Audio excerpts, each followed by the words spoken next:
Has Xbox finally gone too far? Looks like Microsoft is getting serious about the Xbox handheld. The wait is finally over. What's up, y'all, and welcome to Xbox Ready, my YouTube channel that is all about Xbox. We get on here, talk the latest Xbox news, rumors, pretty much anything I want to talk about as long as it's about Xbox in some way. And here to help me talk about that Xbox stuff is Mr. Jimmy Champagne. What's up? I always say this at pretty much every time I have Jimmy on, but I'm glad to have you on, man. Like, I like doing these videos with you, and I could use your expertise on a couple of these topics that we're gonna be discussing. First of all, oh man, we're talking about handhelds again. we talk about handhelds again, and who better to do it than the guy who has an entire channel dedicated to handheld gaming. I know it's called Deck Ready, so it kind of infers that Steam Deck centric, but he covers it all. I cover it from the perspective of Steam Deck because I made a video all about the ROG Ally X, and I am surprised that no one showed up at my house to kill me with how mad people were. So now it's just about the Steam Deck. But if there's like a Windows thing, I compare it to the Steam Deck, and that has seemed to go over well with the Valve heads, the Steam Deckers. Is that what they're called? Like, we got Sony ponies, Xbots, and then Valve head. I don't think there's enough of us yet to really have a name. And maybe there will never be, because it looks like Microsoft is getting serious in trying to fix one of the biggest problems that they have in making these handhelds, is that generally, and I'm sure you will agree, that people consider Windows for handheld gaming absolute utter trash compared to SteamOS. Confirmed. Rumor confirmed. It sucks. The worst thing is that you can't use a controller to use the keyboard. So when you pull up the on-screen keyboard on the ROG Ally, your two options are use the touchscreen, and it's a glossy touchscreen, so you're just putting your fingerprints all over it. And then your other option is to use the right stick with the right bumper as the mouse click. So you have to go like J, I, M, M, Y. And then if you have a long email like I do, boy, shit's rough. It might not happen overnight, but it looks like Microsoft is at least trying to push Windows compact mode in a direction that will make it appealing over Steam Deck. And one of those things is an update to the compact version of the Xbox Game Bar rolling out to the Windows handheld gaming devices, like the ROG Ally, like the, God, what's the other one? The freaking, not the Lenovo Legion Go. I know, I'm like the one with three names. I guess they all have three names: ROG Ally X, Lenovo Legion Go. And I'll just say it's very convenient timing, because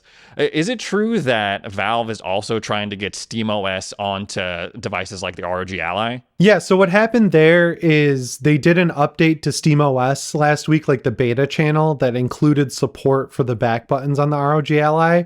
And at first it was like, oh, they do that all the time, because Steam has this feature called Steam Input, where like I'm playing Alien Isolation right now. That game's from 2014, so it doesn't have built-in DualSense support. So you can say, Steam, enable Steam Input, and then it tricks the game into thinking you're using an Xbox controller. So like adding ROG Ally buttons to that wouldn't be that big of a deal. The difference was they shipped the update in a SteamOS update, which is like the Linux desktop version that the Steam Deck uses. So to find support for another handheld in the actual operating system, people are like, huh? And then The Verge hit them up and was like, hey, are you doing this? And they're like, yeah. But it's kind of disappointing because they announced SteamOS for other devices with the Steam Deck, so like over 2 years ago, and they're making it seem like they're just starting to work on it.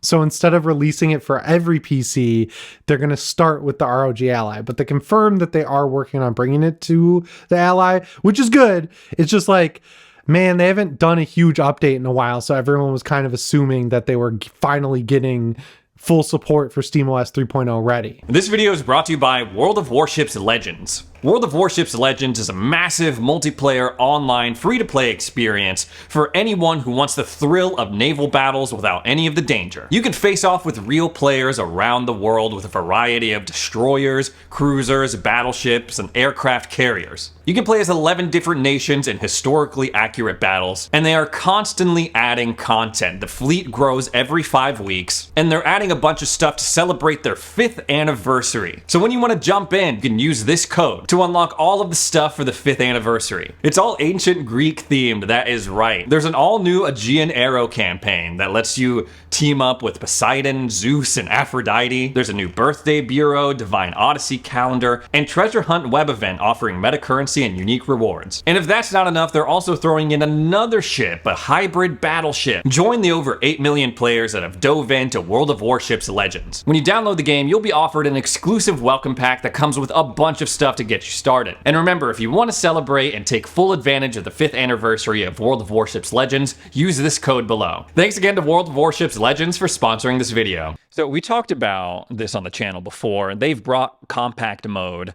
for the Xbox PC app onto gaming handhelds. It's like YouTube Kids for Xbox app. It just makes all the buttons bigger because you have to interact with the touchscreen. It's cool. There's so many other problems with that app I would have fixed first, but it was nice. It was nice. I don't want to complain too much. Do you think bringing the Xbox Game Bar to handheld gaming devices will fix any of those issues? Because, I mean, on my PC, I like the Game Bar when it works, because sometimes when I press the Windows button G, it just doesn't pull itself up. But it's like it's the go-to way to do anything related to like your friends list and clip recording when you have the game full screen. So I imagine that would be really cool on handheld as well. The game recording is really good. I used to be like just default to the NVIDIA Shadowplay, which is like their game recorder, but I got really sick of recording for like 3 hours and then opening up a video and it's just a black screen. I've never had that issue with the Microsoft version. Valve has their own game recording now for Steam, but it doesn't record straight MP4s, and you have to make 1-minute clips out of your entire recording and share those out as MP4. So that kind of sucks. So yeah, the Xbox one's really good. Also, the performance monitoring in the Xbox Game Bar is great because you can see your frame time, you can see your 1% lows, you can see like how much VRAM you're using. So when I was trying to figure out why Jedi Survivor doesn't work, that came in super clutch. You can play Spotify and Apple Music through it, I'm pretty sure, and all the stuff you mentioned. So like making that work and look more like an Xbox is cool. I think they should have done that a long time ago. So it's good to see them doing it. And do you think it's a serious threat to SteamOS, or do they still got a lot more work to do? If you're playing Game Pass games, it's good to have it because you'll use it with Game Pass games, but the Steam overlay is much better in my opinion. It gives you a way to take notes while you're playing games. Like there's a note app, which is really cool. It's a lot lighter. Like the Xbox app, the biggest problem with it is how many resources it takes up while you're using it. I would have fixed the download issue, which I don't know if you know about this, but like if you pause a download in the Xbox Game Pass app, 9 times out of 10, the download just restarts when you hit play on it. Half the time, it just won't install the game. Like you'll get stuck in a boot loop and getting to the files really sucks. Like there's a lot of just like bloat and core issues with the way the app works I would have fixed first, but the game bar is separate and that seems to work fine. But if you use Steam on your laptop or your ROG Ally X, you can just click big picture mode and then that just opens up the SteamOS interface anyway. So I've been using that on my TV. That's what I'm going to default to when I'm playing Steam games, honestly. Like they need to compete with that. So what are we going to see first? Like is Microsoft, Xbox, are they just going to keep pushing updates to existing hardware manufacturers like Asus, like Lenovo, until they kind of get the perfect version of the Xbox mobile OS? Or are they just going to come out with their own handheld like it's all these rumors are saying and just have the final perfected form of it? Yeah, in a perfect world, they would have a new flavor of Windows ready to go for this handheld, right? Like a Windows compact handheld mode that completely reworks the UI, makes it more SteamOS-like, where when you're in game mode on your Steam Deck, you can still access most of the files and everything. Everything's right there. But because it's Microsoft, it seems like they're doing what you just said, which is they're gonna slowly introduce piecemeal features until Windows is done. And then when they release the handheld, it'll have whatever features they've released and then eventually they'll get it to a point where it's good.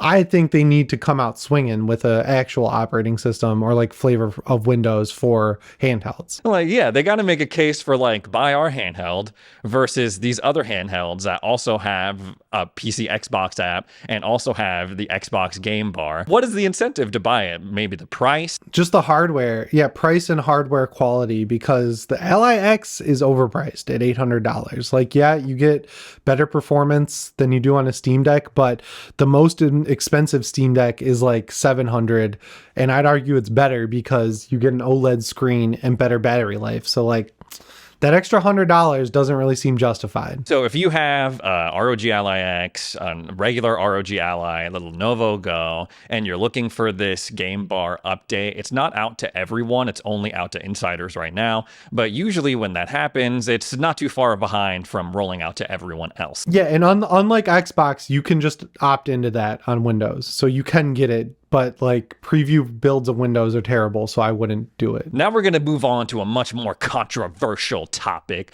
People hate when we talk about this, Jimmy. So we all know the story. Earlier this year, Xbox shipped a couple of their games over to rival platforms like the PlayStation 5 and the Nintendo Switch. But in my opinion, there were a bunch of games that I don't think they were too egregious. None of the games that they shipped over, I wasn't like, man, this is a deal breaker. I'm throwing down my Xbox hat, deleting the channel. But they did leave very cryptically the door open for definitely some other games to follow. They came out and they were like, no, we're not porting over Starfield. We're not porting over any game that's at least younger than a year old, but we're looking at things on a case-by-case basis. You know, every game is different. So the door is definitely open for other Xbox exclusives to make the jump to rival consoles. And we've also heard about this initiative apparently going on within Microsoft. Project Latitude is what Jez Corden identified it as. And they were like, yeah, we don't care what game. There's no red line. There's no games that are off limits. Like, we will port over the games that we want to port over. But so far, there hasn't been any significant traction on what games are going to make the jump. There's been a lot of rumors like, oh, maybe Indiana Jones will show up after a period on Xbox. Another rumor has popped up saying that next week, Xbox is going to announce one big game that is making the jump over to PlayStation 5 specifically, and that game is Forza Horizon 5, which, you know what I mean? Like, I saw Jez saying that maybe it wasn't. I don't know. This game would be really weird to port over because this is like the biggest success story of this generation for Xbox, bar none, I would say, in terms of like winning Game of the Year, getting millions of players, selling a lot of copies. Yeah, I mean, critically, it's one of the highest rated games that Xbox has put out under Xbox Game Studios. Commercially, it's done very, very well and continues to do pretty well in terms of like player count and population and engagement. It's still got like 255,000 people, I think, concurrently pretty much every day. I play it all the time. It's my main racing wheel game. I love it. And they still add a bunch of cars. Like they add in cars community people ask for too, which I think is really cool.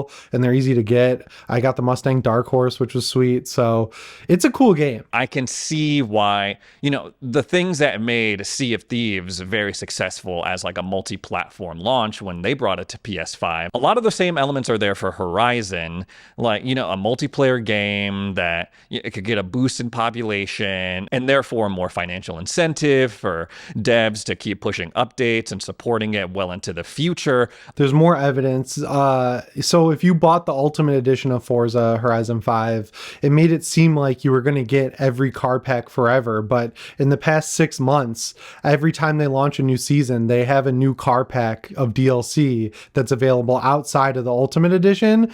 And it was weird because they've never really done that before. Like they did a couple with Forza Horizon 4, but then they just started spinning that up for 5.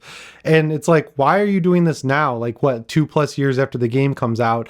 Clearly they want to have a way to make more off microtransactions with the PS5 version because all the expansions and stuff are already out for this game. If I was the king of Xbox, if I had the final say, I would say no, keep Forza Horizon 5 exclusive to Xbox. Best case scenario, next week rolls around and there's no announcement or or maybe they announce a game like what would be another game that we don't care at all if it made the jump over to PlayStation? Hellblade 2? Hellblade 2, interesting, but that would violate the rule that they set with no games that are less than a year old. We looked at games that are over a year old. So they've been on Xbox and PC for a while. Forza Motorsport? No, that's not a year old. There were rumors at one point that they were going to bring Combat Evolved to PlayStation, so maybe that is on the table as well. Yeah, so all this is supposed to happen at opening night live, so it's like we won't have that long to wait. But on the reverse side of it, there are also rumors that a beloved PlayStation exclusive may be making the jump soon to Xbox consoles, Final Fantasy 16. Yes, we're supposed to hear about the PC announcement as well. Pretty excited about that. I kind of want to see how that runs on the Steam Deck because that game was pushing the limit on PS5, man. Like that's one of the most intense, graphically speaking games I think we've gotten this generation. Like some of those in-engine real-time cutscenes really got my PS5 heating up, and it caused the great overheating issue. There's a very specific point in the game where like there's so much going on graphically that a lot of people who hadn't cleaned out the fans on their PS5s, when they would get to this point in the game, their console would just shut off because it would overheat because the game was like too powerful for it. They fixed it in a patch, but this was like a big problem for a few months over on the PS5 last summer. This rumor is coming from Nate Drake. He says Final Fantasy 16 on Xbox is going to happen. They just have to announce it. And that tracks given all the things that Xbox has been saying with their new revamped partnership with Square Enix, bringing Final Fantasy 14 over to Xbox consoles and making a vow that more of their games, or at the very least, won't skip over the Xbox platform. Final Fantasy 16, I think that I personally don't get the hype. I say this as someone who was excited for it, who bought it day one. Final Fantasy, the franchise, is one of my first gaming loves, and I have kind of fallen off in recent years, but Final Fantasy 16, I went into it super excited, and the boss fights are dope. Like that fight with Titan, and then the freaking soundtrack kicks in, and you're like running up his arms. The fight with Bahamut when you're in space, and then the final one. It's like, the boss fights are dope, and the combat visually super stunning. Lots of combos and variety, a little bit of spoiler, using the multiple icons within yourself as you absorb them. All of that dope as hell. The story, for me, I was like, I don't know, like it started off good, like, oh, the exiled prince that was scorned, I'm into this, how is he gonna get revenge for his fallen house? And then as it went, I'd say like the last third of that game, I was just clicking X, skipping through dialogue, and I never do that. I'm the guy who reads every text box and watches all the cutscenes, and that game, I was just like, just get me to the fights, man. Get me to the next boss fight, and not like these terrible mobs that you're sending at me, this crafting system that pretty much makes no sense and is super boring. These side quests are super boring as well. I only did the ones that gave me like a chocobo or like other tangible things. I skipped all the rest. And for me, it's like too much fluff to consider. Like, people were saying, oh, this game was snubbed for Game of the Year. This is like the best game ever. And I'm just not seeing it. In like 10 years, everyone will pretend like it was the best one and it was overlooked or whatever. But like, I thought it was fine.